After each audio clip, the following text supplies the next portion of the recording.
พี่น้องทะเลคือแห้งเถอะโอนลงได้บ่อยู่นี่ฮะ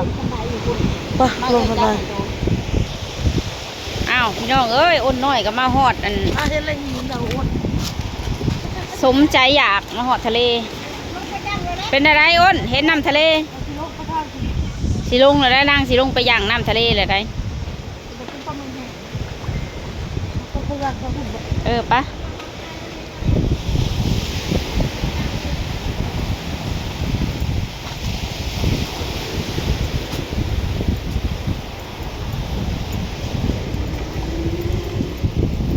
โอ้ยย่างไวขนาดเนาะเห็นทะเลนี่เนาะ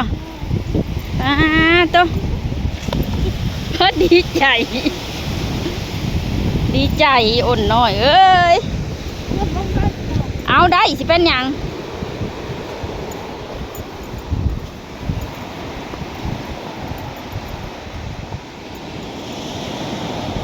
มาเอ้ยถ่ายรูปให้มา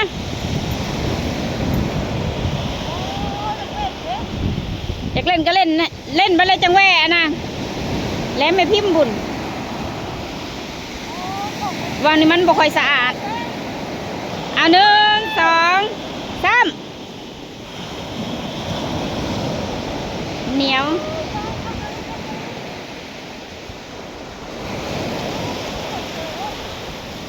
มันบ่อยากสะอาดเนาะพี่น้องมันมีขี้เหงื่อ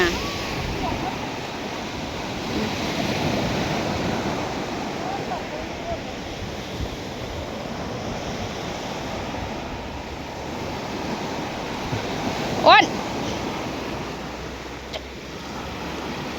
ซีมึงดูฮะซีมเบิ้งน้ำนั่น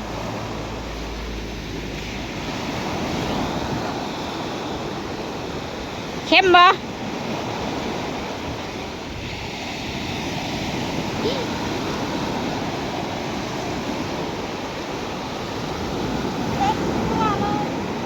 เข้มคือเกลือเลยเพื่อนน่ะบ่พาวอย่าพาวลงไปเลยได้บริจังแหวอันนั้นแหลมไม่พิมพ์อีกไปขึ้นมาพอแล้วไปเหยียบแล้วขึ้นมา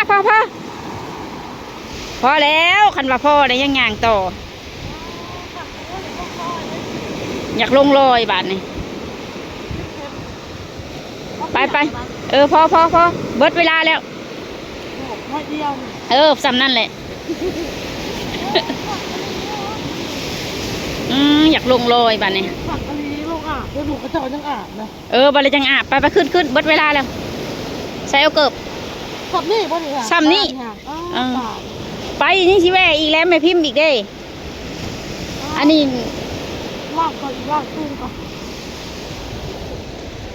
ตีเกือบสิเปียกนะโอ้ยไปขึ้นรถอีกเกือบเปียก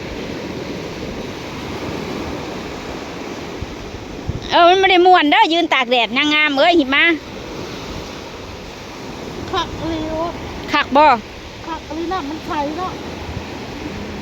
น้ำทะเลไป1 2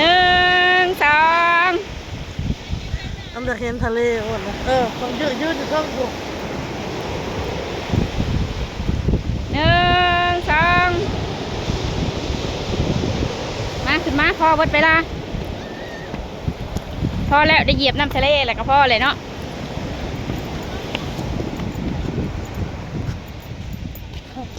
หิบมานะสุอะไรอาวรจากลงหลินพี่น้องอดน้อยมอนไปจากลงลอยนะมอน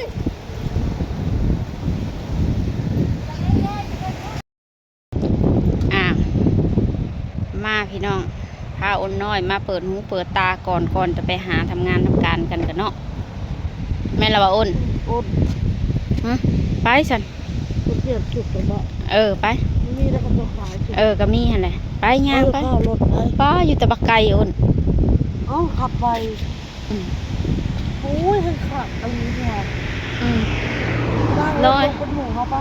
บ่ได้เบื่อแล้วอ้นว่าตำตรงซะไปค่ะอ้นน้อยไปเบิ่งสุดลงน้ำทะเลก่อนเด้อพี่น้องเลยมันจะได้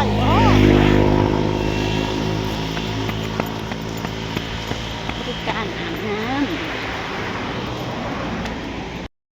น้ำเบิ่งชุดใส่ลงน้ำทะเลตกโตเท่าไหร่อ้น เออ เอาสีขาวมันใหญ่คือว่าสีขาวมันใหญ่จังเลย เบิ่งราคาดูในป้าย149 บาท เสื้อเด้เสื้อล่ะ159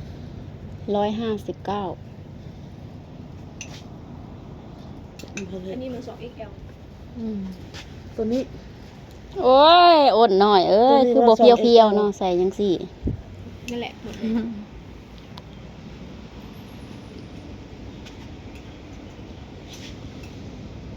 ก็คืออะไรอ้น2 สุดอีกเป็นอะไร เดี๋ยวเอ้ยใจาย จดไว้ จดไว้เนาะมีโอนบ่เดี๋ยวโอนนะ เปลี่ยนชุดดีซะเปลี่ยนยังไงเลยบ่ เตรียมลงน้ำทะเลเปลี่ยนเรียบร้อยเตรียมลงน้ำบัดนี้ เปลี่ยนยังไงเราไม่ถึงหมดเวลาเลย ไปก็ละหลดเลย โอนจ่ายเรียบร้อย โอนหมด ระวังเด้อหลุดเลนเร็วๆเด้อระวังรถ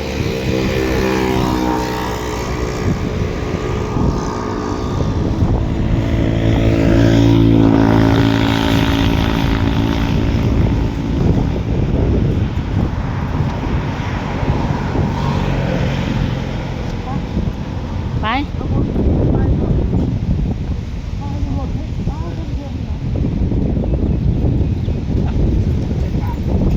300ชุดนี้300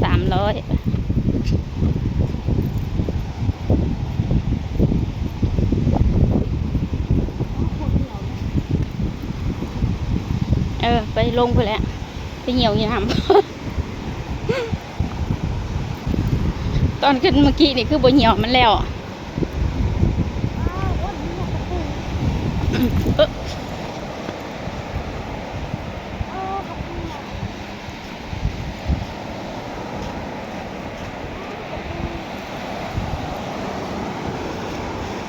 เคยถ่ายอยู่พี่เด้อไปลงน้ำโตไหน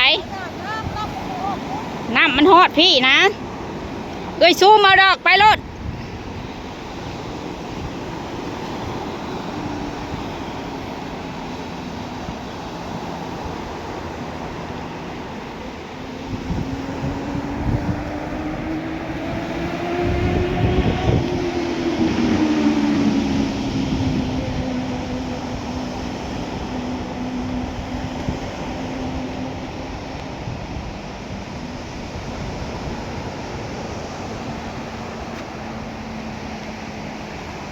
อย่าลงไปเลิกเด้อ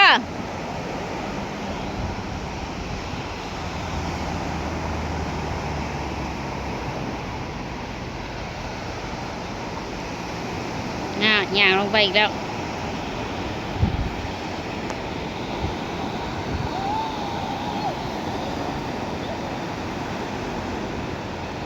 ครั้งแรกของอ้นน้อยให้เพิ่นเล่นน้ำจากข้าวเนาะพี่น้องเนาะยังบ่ทันฮอดเวลานัดกันเด้อพี่น้องเด้อเราก็ต้องเบิ่งเวลาอยู่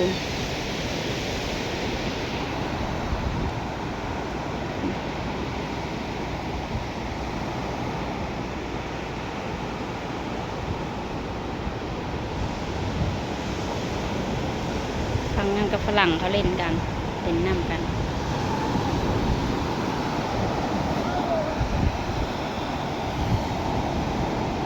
อ้นน้อยเล่นผู้เดียวพี่อ้นก็บ่ได้ลงไปเล่นน้ำเพราะว่าอ้นก็เล่นจนเบื่อเลยพี่น้องน้ำทะเลนะเคยอยู่แถวนี้มากหลายปีแล้ว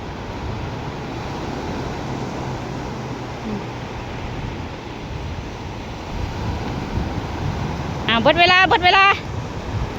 พอเบิดเวลาเฮ้ยเล่นอีกก้อนรอดเล่นอีกก้อนเว้าหยอก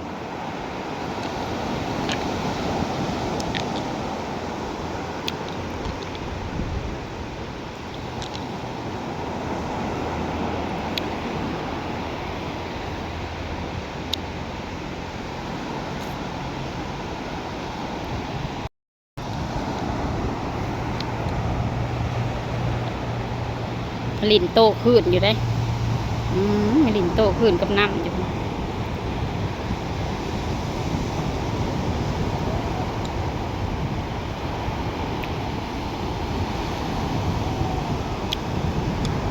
เล่นผู้เดียว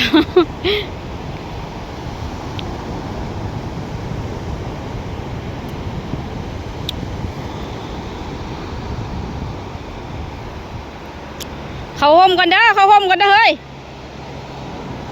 เขาห่มก่อนพี่น้องมาไว้แล้วแดด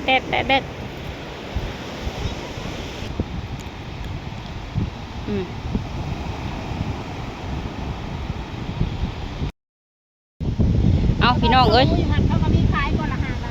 เบิดเวลาแล้วพี่น้องเอ้ยเบิดเวลาแล้วได้โมงไปแล้วดึงอันเอิญอุ่นน้อยขึ้นมาคลิปนี้ก็ไปก่อนพี่น้องเอ้ยขอขอบใจเขามารับชมอุ่นน้อยเล่นน้ำทะเล